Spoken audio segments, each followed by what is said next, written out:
Every region has its own untouchables, families who operate without noise but control everything.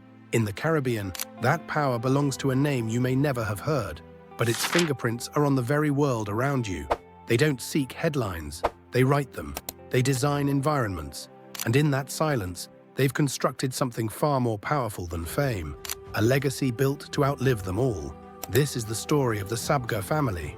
They are not kings. They wear no crowns, hold no titles, and sit on no thrones. They do not command armies, nor do they run for office. Yet in the modern Caribbean, no single family exercises more silent, structured power than the Sabgas. You won't find them at fiery campaign rallies or engaging in loud political debates. They don't chase camera crews. They don't entertain public applause. You will not see them giving viral speeches or flexing their fortunes on red carpets. There are no reality shows, no celebrity scandals, no public outbursts. Instead, they operate in the shadows, calm, calculated, and intentional. They are the quiet architects of systems people rely on every day. Systems that manage money, shape culture, distribute products, and influence national sentiment. And yet most have never even heard the family's name.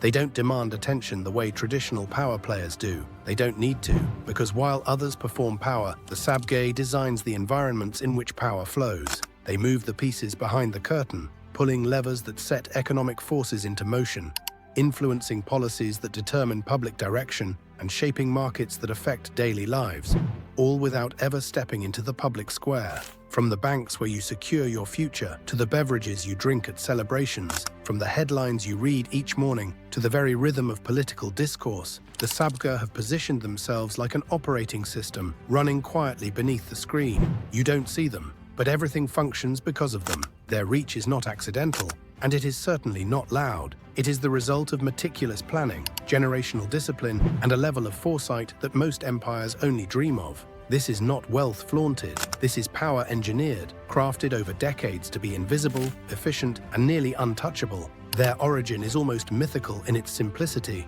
a story that reads like folklore, but is rooted in fact. It begins in the 1930s, when a young man named Anthony N. Sabga left behind the hills of Syria, crossed oceans, and stepped onto the sun-scorched docks of Trinidad and Tobago. He arrived not as a businessman, not as a leader, but as an outsider, a stranger in a strange land. He had no fortune in his pocket, no powerful connections, no safety net waiting for him. What he carried instead were the intangibles, determination that couldn't be measured, and grit that couldn't be bought. He didn't arrive with a plan to dominate. He arrived with a promise to survive and a vision to rise. With little more than a suitcase and silent ambition, he started where many immigrants start, at the bottom, selling simple items in local street markets, hand to hand, transaction to transaction, day by day. He studied the rhythm of the island, its culture, its economy, its people.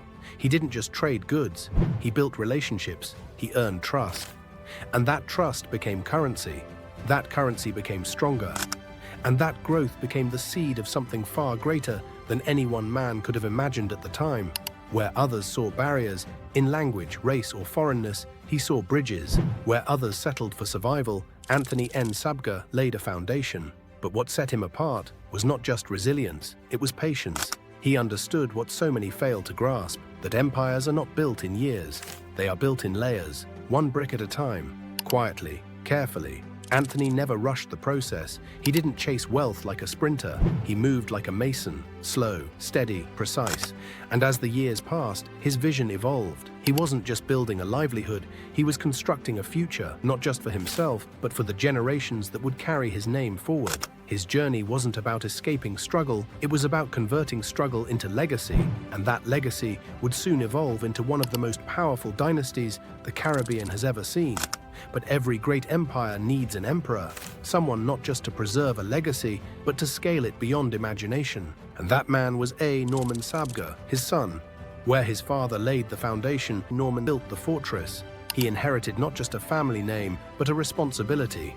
And he carried it with unmatched ambition. Norman was not content with operating small shops or securing regional comfort. He was not interested in modest wins. His thinking was generational, his mindset imperial. He looked at the fractured map of the Caribbean, each island with its own language, laws, and leaders, and didn't see fragmentation. He saw a network, an ecosystem, a challenge to unify and conquer through commerce. He didn't just want to sell products, he wanted to control pipelines. He didn't just want profits, he wanted permanence. To Norman, a business wasn't successful unless it could outlive the man who built it. So he began to shape something bigger than any one company, a system of companies linked by vision and discipline. With surgical precision, he negotiated partnerships, acquired competitors, entered industries others avoided, and slowly pieced together a business empire that would dominate the region for generations. By the mid-1980s, Norman had built an impressive portfolio, but he was far from done. In 1986, he made his most strategic move yet, merging his own ANSA Industries with the established McInerney Alstons Limited. That bold merger gave birth to ANSA Emsk AL, a new kind of conglomerate that combined industrial strength with commercial reach, a fortress of influence that would touch nearly every aspect of Caribbean life, and do so without ever losing control. ANSA Macal is not just a company, it is a continent of influence, a corporate superstructure sprawling across the Caribbean like a silent empire. Its presence spans more than 8 countries and stretches its control over more than 60 companies. But these aren't just scattered businesses, they are strategically placed pillars of power. From the moment raw materials are extracted to the final product on the shelf, from the first line of a newspaper to the final signature on a loan, ANSA Macal has built a self-sustaining ecosystem. One that doesn't just operate in the region, it anchors it. Its subsidiaries are woven into daily life, in the groceries people buy, the cars they drive, the policies they purchase, and the information they consume. The average Caribbean citizen may not know the name, but they are living inside its web of influence. And it's not about volume, it's about control. The Sabga don't just own shares, they shape strategies. They don't simply compete, they dominate. In industries like manufacturing, insurance, finance, pharmaceuticals, and media, their presence is more than participation. It is leadership. Quiet, consistent, and unquestioned. Their empire grows not with fireworks, but like the rising ocean tide, calm, constant, and irreversible. By the time most people realize they're surrounded by it, it's already too late to challenge it. That is the brilliance of ANSA Macal. It doesn't need to make noise. Its power speaks through structure. Its strength lies in how deeply and invisibly it has embedded itself into the Caribbean's economic and social architecture. Anthony N. Sabga III is the current group CEO of ANSA Macal from 2020, and nowhere is the Sabga family's power more deeply embedded or more quietly effective than in the media. They own Guardian Media Limited, one of the most dominant and far-reaching news platforms in the Caribbean. But this ownership isn't just a business venture, it's a throne. Media in their hands is not about selling advertisements or printing papers, it's about engineering awareness. They don't simply inform the public, they influence the lens through which the public sees. Every headline that gets published, every story that is given time, every voice that gets elevated or silenced, those decisions form the emotional and intellectual diet of an entire region. And the Sabga are at the head of that table, because in today's world, power no longer belongs solely to those who write laws or own land. It belongs to those who control the flow of information. When you can dictate what people hear, what they talk about, and what they think matters, you don't just influence opinion, you shape reality. That is the Sabga's true leverage. They don't just own newspapers, they own narratives. They don't just publish the news, they decide what becomes news. In the Caribbean, where history has been rewritten many times by colonizers and corporations, the Sabgas have positioned themselves as modern-day gatekeepers of public consciousness, not by force, but by reach, not by demand, but by quiet design. But they didn't stop at information. They understood that if you want to truly dominate a region, you have to control the necessities. Insurance? They own Tattle and Tattle Life, giants in protecting property and future security. Beverages? They operate Carib Brewery, producers of the most popular beers and drinks consumed from one end of the islands to the other. Cars? McInerney Motors. Construction? Real estate? Retail?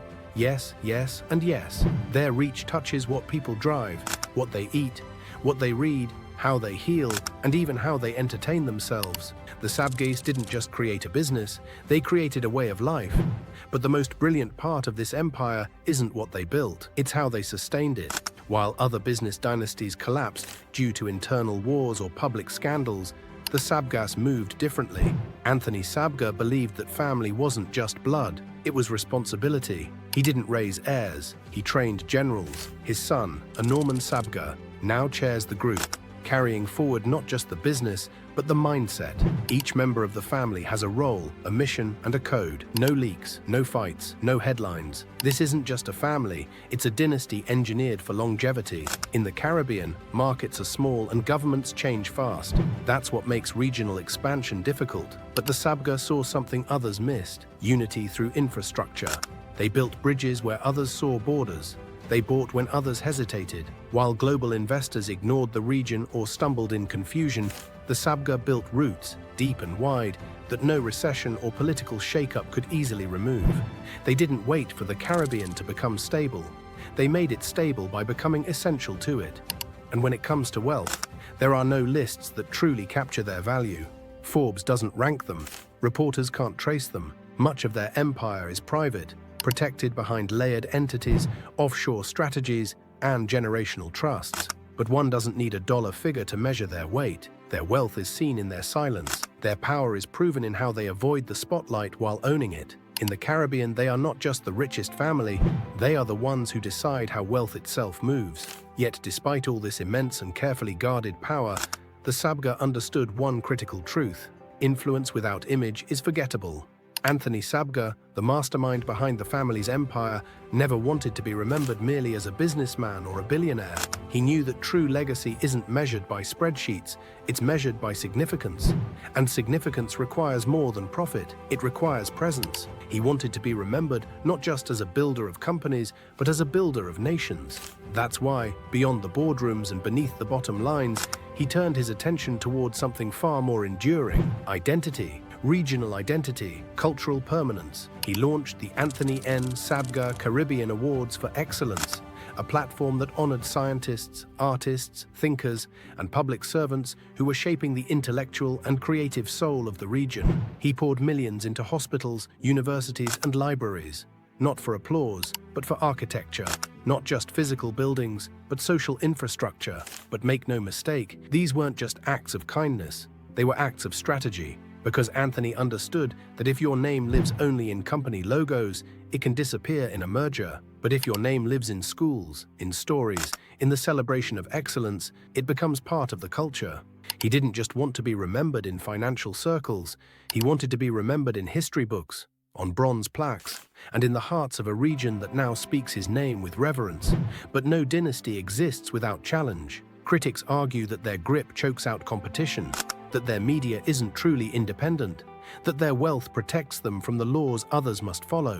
These criticisms have existed for decades, and yet the Sabga Empire remains untouched, not because it's perfect, but because it's prepared.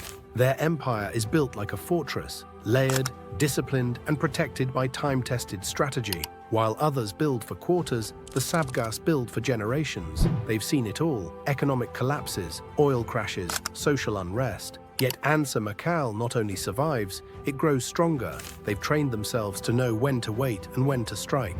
And while politicians come and go, while markets fluctuate and trends shift, one thing remains constant: the Sabga name, quietly steering the ship from behind the curtain.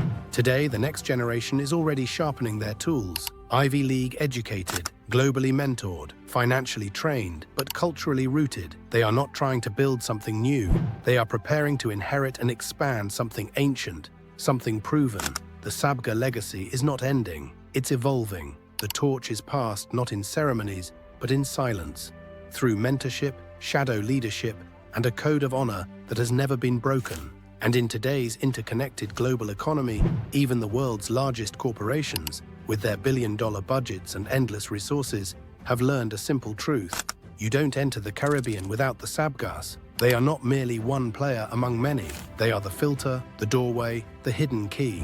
From Europe to Asia, when executives explore expansion into the Caribbean, the quiet whispers in the boardroom are often the same: get the Sabga on board, or don't bother. Their presence gives credibility. Their endorsement gives access. Their network is not just regional, it's ancestral, political, and institutional. And once you're in their orbit, doors that seemed sealed suddenly swing open.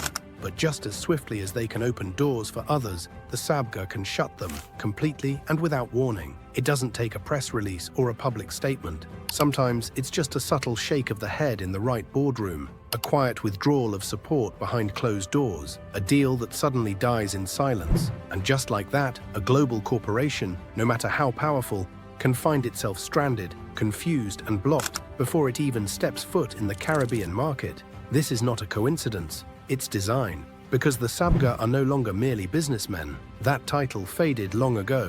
Today, they operate as gatekeepers, the silent customs officers of Caribbean capitalism.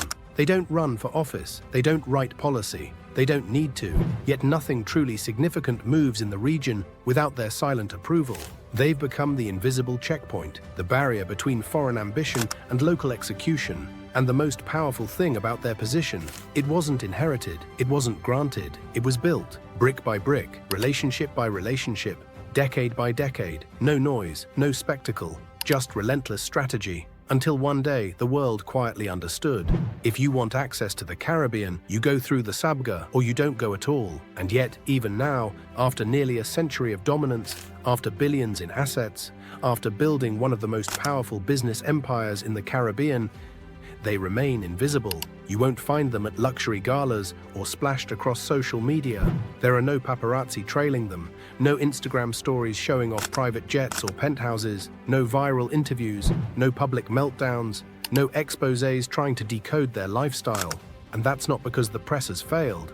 It's because the press was never supposed to see them in the first place. Their invisibility is not an accident. It's a masterpiece. Because the Sabgas understand something the modern elite often forgets. Real power doesn't announce itself. It doesn't shout. It doesn't seek validation from clicks or views. Real power operates in stillness. It moves silently, deliberately, with surgical precision. The Sabgas don't need to prove they are powerful because they've already placed that power in all the places that matter. In corporations, in contracts, in institutions, in relationships that span generations. They've built a system where influence travels quietly, not through fame, but through function, not through noise, but through necessity. And in that silence lies their greatest strength. A dynasty that doesn't just survive, it controls. So the next time you walk down a crowded street in Trinidad, past towering office buildings or quiet storefronts, pause for a moment. When you sip a cold Carib beer at a beachside bar in Barbados, or hear a breaking news headline echo from a television in Jamaica, ask yourself, who's really behind it? Who controls what you consume, what you drive, what you believe? Who decides which voices are amplified and which ones stay buried? The names on the billboards may vary, the logos may look different, but if you trace the money, the media, the supply chains, and the influence, the trail often leads back to one family, the Sabgas. You may never see their faces in public, but you will see their fingerprints on policies, on companies, on culture itself. Their power isn't loud, it's embedded. It lives in the way a society functions, in the choices people don't even know they're making. Because the Sabga never set out to be famous, they set out to be foundational. They aren't chasing headlines or legacy trophies. They are building something far more enduring, a quietly controlled, masterfully engineered world that they've designed to outlast them. And whether you realize it or not, you're already living in it. If this story opened your eyes, like, share, and subscribe. This isn't just a documentary, it's a lesson in how real power operates without ever being seen.